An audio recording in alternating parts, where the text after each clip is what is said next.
Hey guys, welcome to Get Money or Get Out. And I want to kind of do a part two to what happened with my $100,000 in cryptocurrency.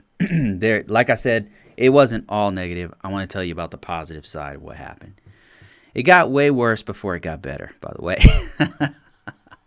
You got to be wondering, if I was so hardcore about cryptocurrency, why would I have sold it? What happened?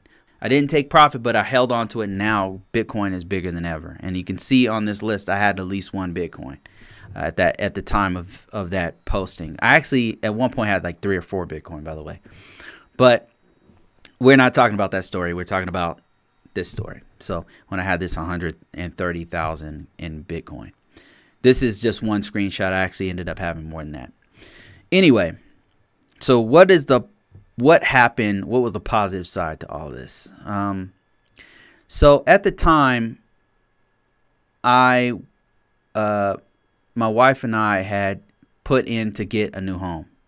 We were moving out of our house, our old house. We were going to rent out the house we were currently in, and we were moving into another house. So I had to put money down, pay taxes, pay the title, all that kind of stuff, right?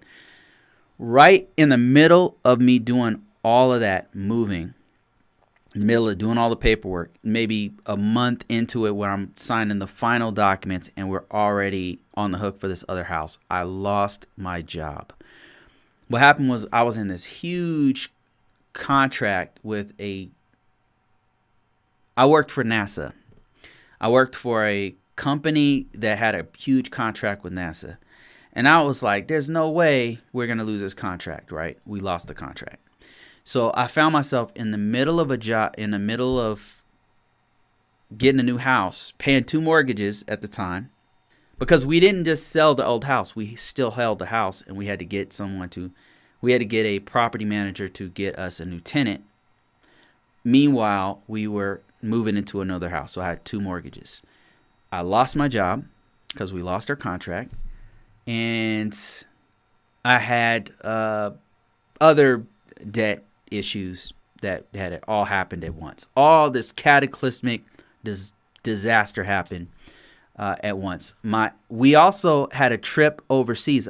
We went to 3 different countries. All this happened at the same time. We had this huge trip that cost us $6,000 to go on all of these countries. We were already on the hook for that. I lost my job, and then we were going from one house to paying 2 mortgages.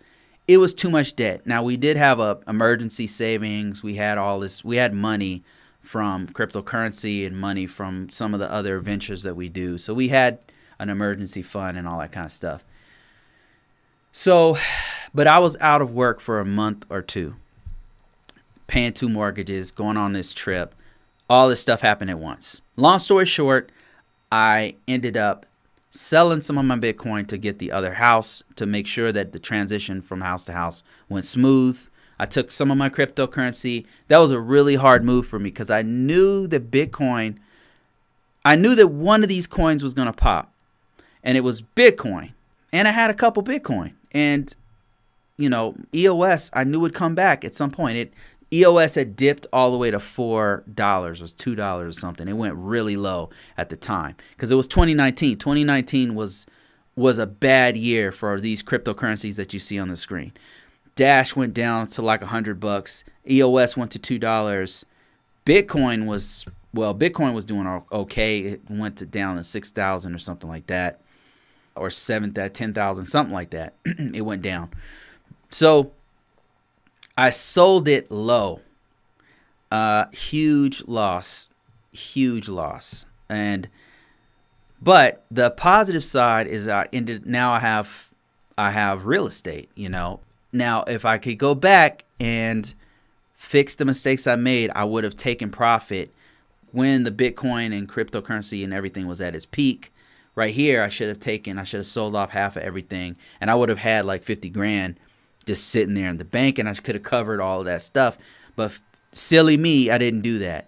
So that's what happened. I sold some of my cryptocurrencies at its lowest point to get my real estate. But the positive side is we ended up coming out ahead because we have all of this really good real estate. So the real estate actually is worth $300,000. So this money that you see, we turned into real estate. The real estate's worth X amount of, 300. So we actually came out ahead. So, and it's a rental property, so it's constantly, making us some revenue and stuff. And we have some other properties too. And all of that is because of cryptocurrency. And that's why I still believe in Bitcoin. And I can show you in the next video, what I'll do is I'll show you what my current portfolio looks like. It's very modest. I'm building up just like I did in 2016, 2017, back to get back where I was.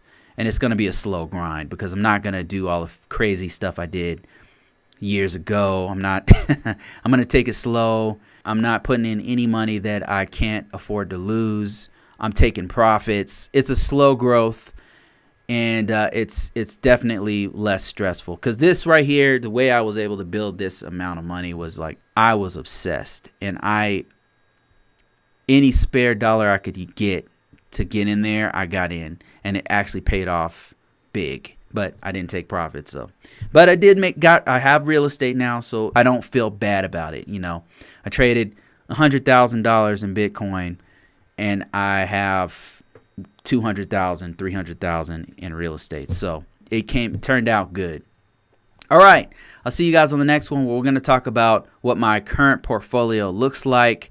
If you guys are interested in learning more about how my wife and I have been able to make all these streams of income and a deeper dive into stocks and cryptocurrency from a layman's perspective, go check out our site, GetMoneyOrGetOut, where we're going to be expanding into having downloadables, how to use cryptocurrency wallets, what stock picks we have, all kinds of stuff is going to be posted on there. So go ahead and get signed up so you won't miss out on any of the deeper dives that we do. We're going to be putting them on that site, Get Money or Get Out. All right, see you guys on the next one.